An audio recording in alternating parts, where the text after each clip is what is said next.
মোটা দাগে নিয়ে আসলে আপনার জামাত নিয়ে একটা জোট হয়েছে, বিএনপি একটা জোট করছে।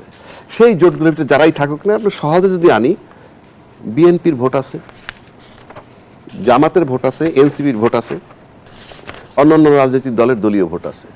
আর এর বাইরে ভোট আছে এডিশনাল কার, আওয়ামী লীগের ভোট আছে, তরুণ সমাজের 4 কোটি 50 লাখ ভোট আছে, যেটা আমরা শুনতেছি।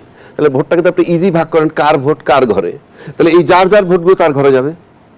বিএনপির ভোট বিএনপির ঘরে, জামাতের ভোট জামাতের ঘরে, এনসিপির ভোট এনসিপির ঘরে, এইভাবেই তো যাবে। মানে হুজুরদের ভোট হুজুরদের ঘরে, ওই বামপন্থীদের ভোট তাদের ঘরে। তারপরে যে ভোটগুলো থাকে সেগুলো কোনগুলা? একটা হচ্ছে আওয়ামী লীগের ভোট। আওয়ামী লীগের ভোট আমরা শুনছি 30-35%, আমি কমাই ধরলাম কিছু, very bad time is going, ধরেন 20% বা 25%, যাই ধরেন, এই আওয়ামী লীগের ভোট কোথায় যাবে? এটা একটা প্রশ্ন। আর একটা হলো তরুণ ভোটার যে 4.5 কোটি বলতেছি আমরা, সেই ভোটগুলো কোথায় যাবে?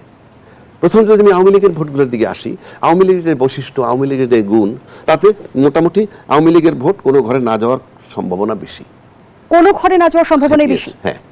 কেন আমি বলছি, আপনি যদি বিতর্ক করি আমরা বা যুক্তি দেই, ধরেন আওয়ামী লীগের ভোটটা আমার নর্মাল আওয়ামী লীগের যে বৈশিষ্ট্য, তাতে আওয়ামী লীগ অন্য কাউকে ভোট দিবে না। একান্তই যদি 2-1% ভোট ব্যক্তিগত সম্পর্কের খাতিরে দিতে যায়, ভিন্ন কথা। প্রথমত আওয়ামী লীগের মার্কা নাই, আওয়ামী লীগের লোক নির্বাচন করতেছে না, সে ভোট দিবে কাকে?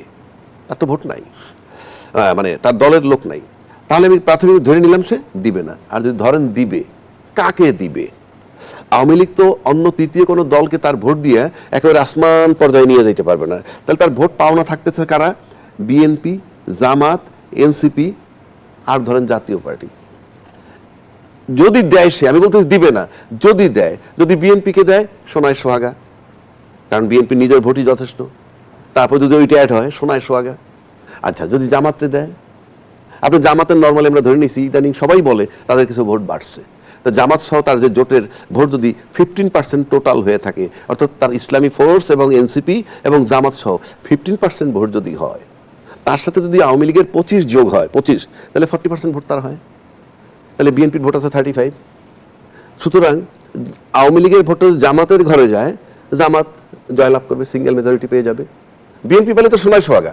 আওয়ামী লীগের ভোট এককভাবে কোনো নির্দিষ্ট দলে যাওয়ার সুযোগ আছে কি, নাকি সেই ভোটও ভাগ হয়ে যাবে? তাহলে তো আওয়ামী লীগ দলই থাকে না। আপনি যদি ভাবেন যে আওয়ামী লীগের দলটার ভোটগুলো যার যার মন মতো ভাগ ভাগ করে দিবে, তাহলে তো আপনার ধরে নিতে হবে যে আওয়ামী লীগ দলটাই নাই। আমি বুঝাইতে পারছি?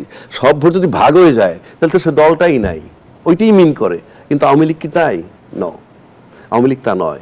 তারপরে ফিনিশিংয়ে বলে দিচ্ছি, আমার যথেষ্ট সম্ভাবনা আওয়ামী লীগ কাউকে ভোট দিবে না, 1 নম্বর।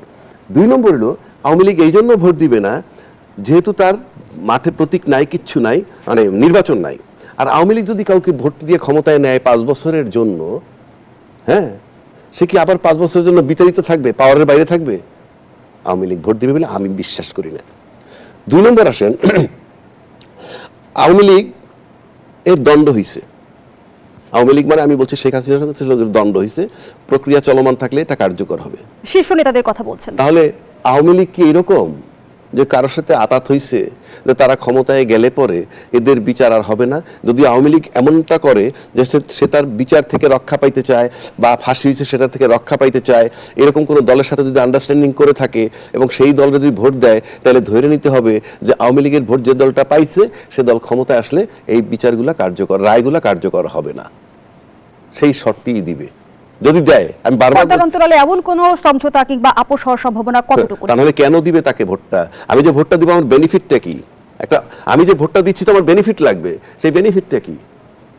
সেই বেনিফিটটা হলো যে তার রায় কার্যকর হবে না ইত্যাদিতে। আমাদের আরেকটা ব্যাপার দেখাইতে পারে এই যে ভোটার যে কয়জনই যাক বলবে যে ভোট কাস্টিং এর বেলায় দেখাবে যে আওয়ামী লীগও ভোট দিয়েছে, সুতরাং প্রচুর কাস্টিং হয়েছে। কারণ আমরা দেখাবে বলতে কি বলতে চাই? দেখাবে বলতে আমি বুঝাইতে চাচ্ছি অনেক ভোটার গেছে ভোট দিতে। কারণ আমি যে সিমটমটা দেখতেছি মাঠে এখন যেটা হচ্ছে, তাতে ভোটের লড়াই হচ্ছে বলে মনে হয় না, মনে হয় 2 দলের লড়াই হচ্ছে।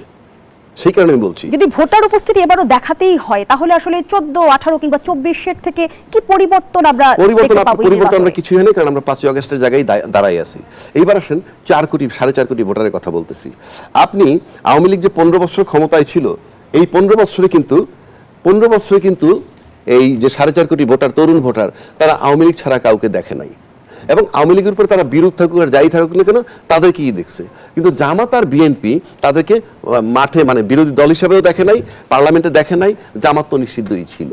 তাহলে 5ই আগস্টের পর থেকে আজকে পর্যন্ত যে রাজনীতির মাঠের অ্যাক্টিভিটিসটা সেটা কিন্তু এই তরুণ ভোটাররা দেখছে।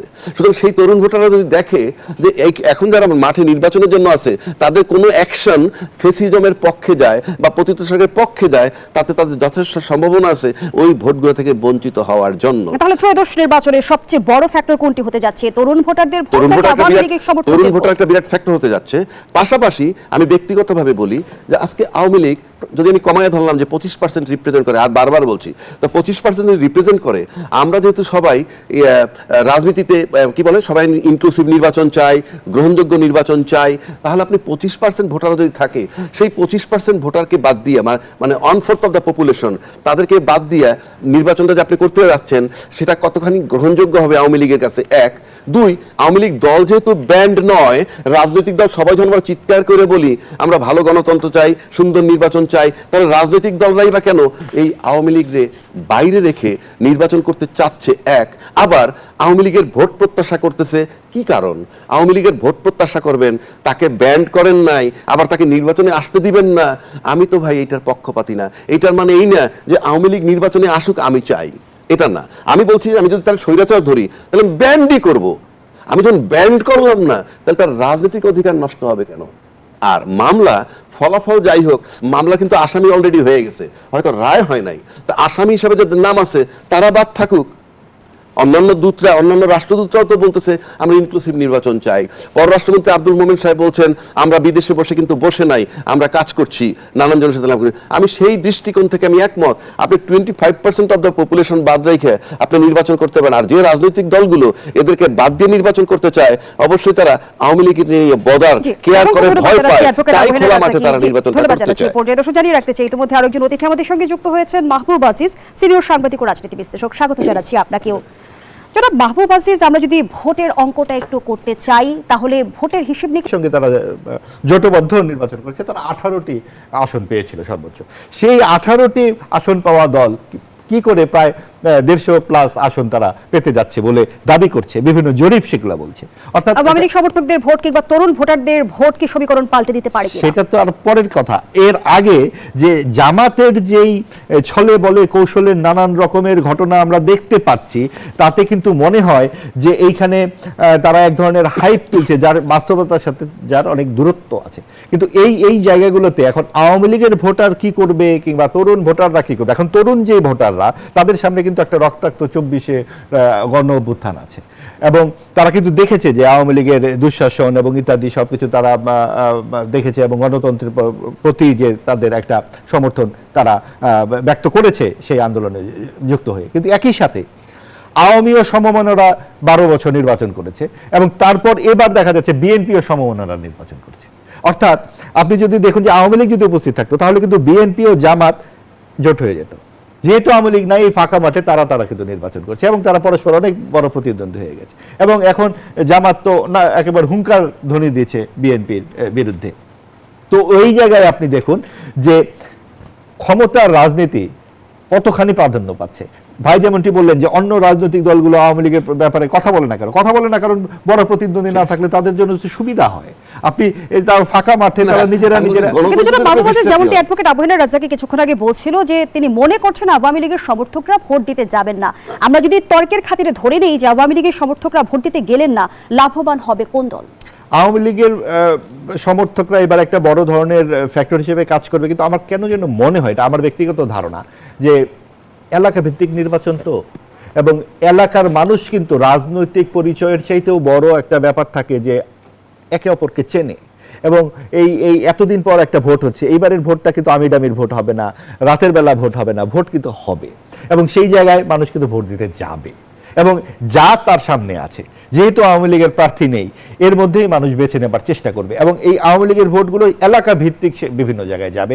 এবং যেহেতু এবার বিএনপি তাদের যে উদারপন্থার জায়গা থেকে অনেকখানি মুক্তিযুদ্ধ ইতিহাস ঐতিহ্য নিয়ে কথাবার্তা বলছে এবং সাম্প্রদায়িক রাজনীতির বিরুদ্ধে তারা দাঁড়িয়ে গেছে, তো সবকিছু মিলিয়ে এবং তারেক রহমান এবং সব নতুন যেই নেতৃত্ব আমার তো মনে হয় যে প্রগতিশীল যে বড় একটি অংশ সেটা কিন্তু ওই বিএনপির পক্ষেই সমর্থন দেবে। এবং সেটাই আমরা যে গত 1.5 বছরের যে মব সন্ত্রাস দেখলাম, গণমাধ্যমে হামলা দেখলাম, আমরা দেখলাম যে ছায়ানট এবং উতিচির মধ্যে হামলা, সাংস্কৃতিক বিভিন্ন কর্মকাণ্ডের হামলা, আমাদের মানুষ তো আসলে অসাম্প্রদায়িক, এই জিনিসগুলো তারা নিশ্চয়ই অ্যাড্রেস করবেন বলে আমার ধারণা। কিন্তু আমরা পর্দার অন্তরালের কথা যদি তুলে ধরি, আমরা তো দেখছি যে আওয়ামী লীগের সমর্থকদের ভোট নিয়ে রাজনৈতিক দলগুলোর মাঝে এক ধরনের কাড়াকাড়ি চলছে। অনেকেই আবার দেখা যাচ্ছে আওয়ামী লীগ সমর্থকদের মামলা প্রত্যাহার ও নিরাপত্তার আশ্বাস দিয়েও ভোট চাইছে। এগুলো কি রাজনৈতিক দলগুলোর নির্বাচন কেন্দ্রিক কৌশল? অবশ্যই। এবং আপনি দেখুন যে আসলে আপনার যদি একটি পরিবারের সদস্যের কথা ভাবেন, যে আপনার ভাই বা গুরুত্বপূর্ণ কয়েকজন সদস্য বিভিন্ন চুরি ডাকাতির সঙ্গে যুক্ত হয়েছে, আপনি কি তাকে আপনার পিতার সম্পত্তি থেকে বাদ দিতে পারবেন? তা তো পারবেন না। কাজেই তাদেরকে একটা রিকনসিলিয়েশনের মধ্যে আপনাকে নিতে হবে। এইবারের ভোটও কিন্তু সেইভাবে রিকনসিলিয়েশনের মধ্যে তাদেরকে নিয়ে আসবে, কারণ এলাকা ভিত্তিক ভোট।